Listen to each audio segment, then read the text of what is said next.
특히 야권에서는 후보 단일화 놓고 두 후보 진영 간의 신경전 가열되고 있는데요. 예, 민주통합당 문재인 후보 선대위 민주캠프의 이목희 기획본부장 모시고 문 후보의 대선 전략은 무엇인지 또 야권 후보 단일화 전망 들어보도록 하겠습니다. 네, 어서 오십시오. 안녕하세요. 안녕하십니까? 예, 오늘 새누리당 안철수 후보 측 다 나오셨습니다. 아, 그러신가요? 예, 그리고 오늘 이제 마지막으로 모셨는데요. 네. 먼저 오늘 김한길 의원 최고위원을 사퇴하지 않았습니까? 네, 그러면서 후보 산하에 있는 거죠. 새정치 새로운 정치위원회. 네, 그렇습니다. 여기서 이제 지도부 총사퇴해라 이런 문제를 제기했는데요. 이런 얘기들이 나오는 배경이 뭡니까? 뭐 그런 얘기 계속 있었고요. 사실은 이제 이런 친노가 이선 퇴진해야 한다 이런 얘기들이 쭉 있지 않았습니까? 그래서 친노 9분이 이제 사퇴를 했는데요. 그리고 쇄신은 사실은 이해찬, 박지원 두 대표의 문제 아닌가 이런 얘기들이 계속 있어 왔고요. 예. 그러니까 아마 새로운 정치위원회에서도 이제 쇄신이라고 하는 것이 뭐 제도의 쇄신, 인물의 쇄신, 정책의 쇄신이 있는데 아마 인물의 쇄신을 중요한 의제로 본 것으로 이렇게 보입니다. 그리고 그런 흐름들은 있어 왔고 그런 흐름이 표출됐다. 이렇게 보시면 될 것 같습니다. 예. 네. 문재인 후보가 이제 이런 총사퇴 요구와 관련해서 자신에게 맡겨달라 이런 얘기를 했는데요. 어떤 결정을 내릴 거라고 예상하십니까? 글쎄요, 그건 제가 잘 모르겠습니다만 예. 뭐 문재인 후보가 문재인 후보의 말은 말 그대로 그냥 받아들이면 된다고 생각합니다. 무슨 복선을 깔고 말하는 사람이 아니에요. 네. 그리고 이것은 일단 이런 문제가 제기됐기 때문에 뭐 새로운 정치위원회가 뭘 결정하는 단위가 아니기 때문에요. 선대위에서 논의를 해보겠습니다. 어떤 방향으로 논의가 전개될 거라고 예상하십니까? 그러니까 뭐 전 이렇다고 생각합니다. 정치라는 것은 국민의 요구가 있으면 거기에 응답해야 한다. 네. 그것이 가장 기본적인 명제입니다. 네. 그런 명제를 놓고 여러 가지가 있지 않겠습니까? 물론 이런 흐름도 있고 저런 흐름도 있는데요. 이것 전체가 우리 대선을 해감에 있어서 무엇이 가장 국민들로부터 신뢰받을 수 있는 것인지 이것을 중심에 놓고 좀 고민을 해보겠습니다. 예. 어쨌든 그 결과에 따라서 말이죠.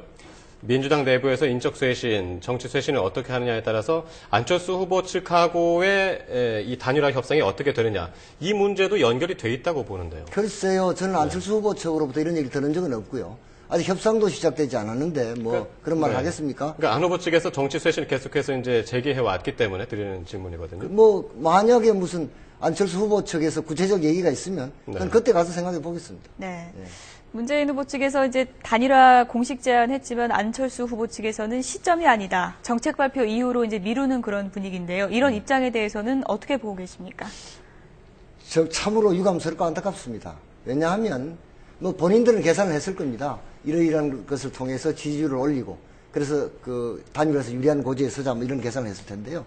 저는 이렇게 생각합니다. 아까도 말씀드렸습니다만 바른 정치라는 것은 국민의 요구에 응답해야 한다. 신속하게 응답해야 한다. 한 달 전만 해도 단일화 요구가 그렇게 크지 않았습니다. 예. 지금은 정권 교체를 바라는 국민의 대다수가 단일화를 열망하고 있습니다. 그런데 자신의 스케줄, 우리는 정책을 언제 발표해야 하고 이러기 때문에 못하겠다는 것은 정치를 하는 바른 태도가 아니다. 그러니까 옳지 않다. 저는 그렇게 생각합니다. 예. 따라서 그리고 정책을 하는 데 집중해야겠다는 부연 설명을 납득할 국민도 저는 없을 것이라고 생각합니다. 왜냐하면 그런 논의를 해가면서 정책을 갖다 두는데 무슨 문제가 있겠습니까? 그러니까 자꾸 오해를 받는 겁니다.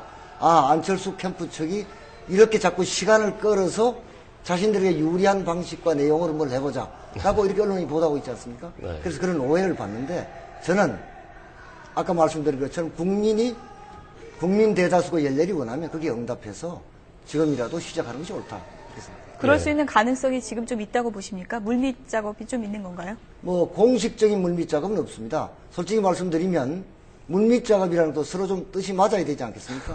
현재까지 권위가 부여된 물밑 작업도 없다. 이렇게 확인하겠습니다. 공식적인 물밑 작업. 재밌는다는데. 예. 어쨌든 지금 이게 양측에서 말이죠. 이렇게 단일화 협상의 시기를 두고 줄다리게 하는 것. 지금 말씀하신 대로 어떤 자기 신에게 유리한 단일화 방식, 이것을 이제 끌어오기 위한 방식이 아니냐. 이렇게들 이해를 하고 있습니다. 근데 어제 우상호 공보단장이 단일화 방식에 연연하지 않겠다고 그랬거든요. 그렇다면은 안 후보 측에 유리하다고 지금 이야기가 되고 있는 여론조사 방식도 받아들이겠다는 의미라고 해석을 해도 되겠습니까? 그거는 제가 볼 때는 우상호 단장이 지극히 개인적인 의견을 말했다고 생각합니다. 예. 그리고 오늘 아침 선대 본부장단 회의에서 국민이 참여하는 방식을 통해서 예. 단일화가 이루어져야 한다는 입장을 다시 확인했습니다. 예. 그러니까 우상호 단장의 말씀은 지극히 개인적인 의견을 말하는 것이다. 이렇게 정리하겠습니다. 그러니까 여론조사만으로는 안 되고 국민 참여 경선이 필요하다라고 이제 보시는 거죠. 왜냐하면 이렇습니다. 예. 대통령을 우리가 투표로 선출하지 않습니까? 대통령 후보뿐만 아니라 기초의원도 투표로 선출합니다. 당에서 선출할 때 예. 기본적으로. 물론 전략공천을 하는 경우도 있습니다만 그런데 대통령 후보를 단일화하는데 여러 가지 문제가 많고 오차 범위도 넓고 한 이런 여론조사를 뽑는다는 문제가 있다는 것입니다. 국민이 직접 참여해서 뽑아야 하고 그게 원칙이고 그런 원칙이 견지된다면 다른 부분은 타협하고 양보할 수 있는 부분이 있습니다. 그러나 애당초 국민이 뽑는다는 것 전체를 팽개치고 다른 방식으로 하자는 것은 수용하기 어렵습니다. 지금 말씀하신 게 선대의 공식 입장이라고 그렇습니다. 예.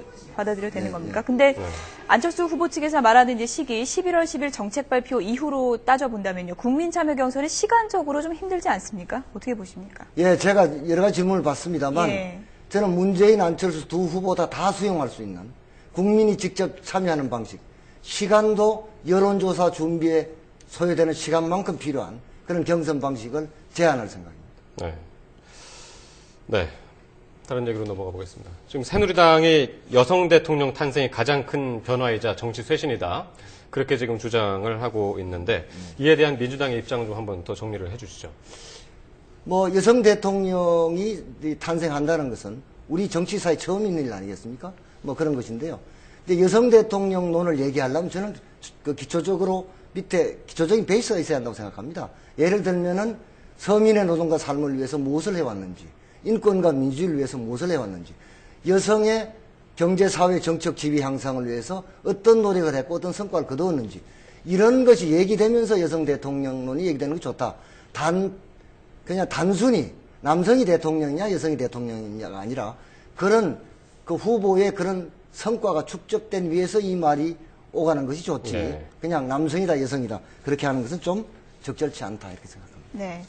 또 여야 간에 지금 핵심 쟁점이 되고 있는 부분이 이제 투표 시간을 늘리느냐 마느냐인지 이 문제인데요. 문재인 후보가 이제 보조금 포기 법안을 수용하겠다 이렇게 이제 어제 입장을 밝혔는데요. 수용하게 된 배경은 어떤 부분이라고 볼 수 있을까요? 이건 뭐 배경도 없습니다. 제가 네. 사실은 어제 그 여의도에서 좀 떨어져 있었는데 제가 전화 받았습니다. 어떻게 할 거냐는 전화를 받아서 저는 단 1초의 망설임도 없이 수용하자고 그랬습니다. 이건 왜냐하면 투표시간 연장은 참으로 큰 것입니다. 국가보조금은 우리 민주당 입장에서는 뭐 돈이 없으니까 작은 돈은 아닙니다만 매우 작은 것이죠. 사실은 국민의 참정권을 확대하는 것이기 때문에요. 이것은 너무 당연한 것이고 저희들은 무슨 뭐 물론 이렇게 언론이 이렇게 해석합니다. 민주당이 그것을 수용한 것은 투표율이 올라가면 유리할 것이다. 물론 네. 그렇게 볼 수 있습니다. 그러나 이 점은 유불리를 떠나서 국민의 참정권이 확대되는 것이기 때문에 당연히 수용해야 하는 것이다. 이렇게 생각합니다. 일각에서는 이제 그 문재인 후보가 펀드를 모금하지 않았습니까? 네. 뭐 단시간에 200억 정도 그렇습니다. 예, 모았고요. 뭐, 그, 선거 자금에 있어서는 아쉬울 것이 없다라는 이 부분이 이제 배경으로 작용하지 않았나.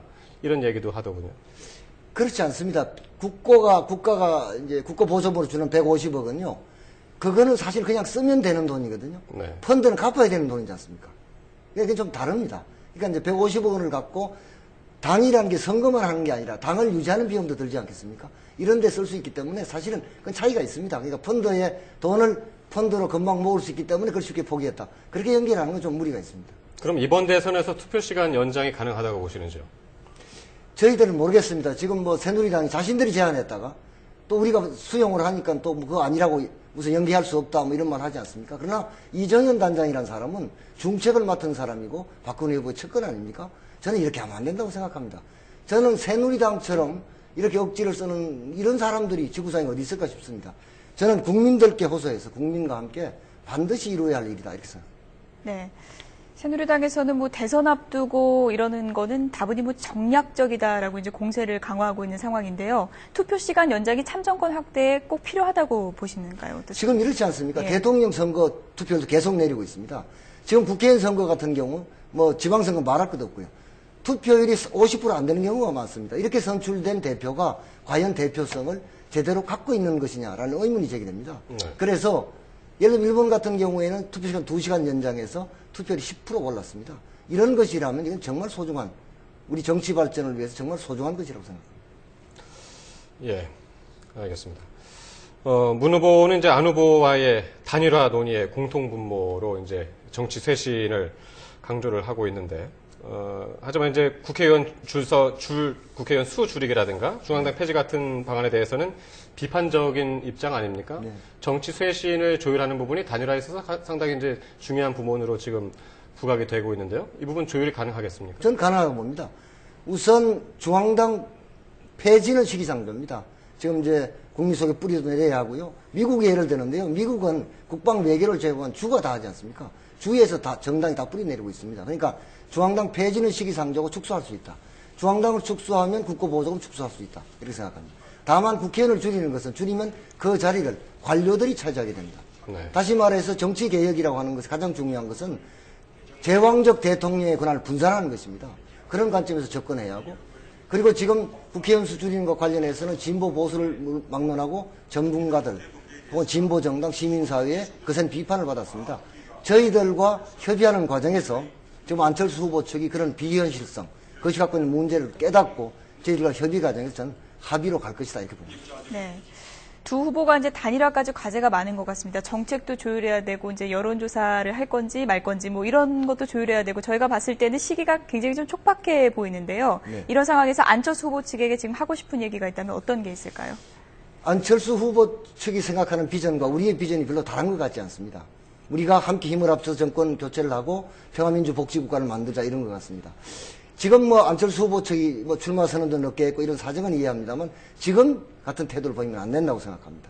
저는 그럼 단일화의 방법에 대한 논의를 당장 할 수 없다면 예. 미래 비전과 정책 그리고 정치 혁신안에 대한 협의는 지금부터라도 시작해야 합니다. 예. 그게 바로 단일화를 바라고 우리가 함께 합쳐서 노력하기를 바라는 국민들에 대한 예의다. 그래서 단일화에 대한 방법은 조금 며칠 있다 하더라도 정책 조율, 정치 혁신안에 대한 협의는 지금부터 해가야 한다. 그게 국민의 뜻을 받드는 거리고 바른 정치다. 이렇게 요청하고 싶습니다. 예. 네. 오늘 말씀 잘 들었습니다. 네. 민주통합당 문재인 후보 캠프의 이목희 기획본부장과 함께했습니다. 고맙습니다. 고맙습니다. 감사합니다.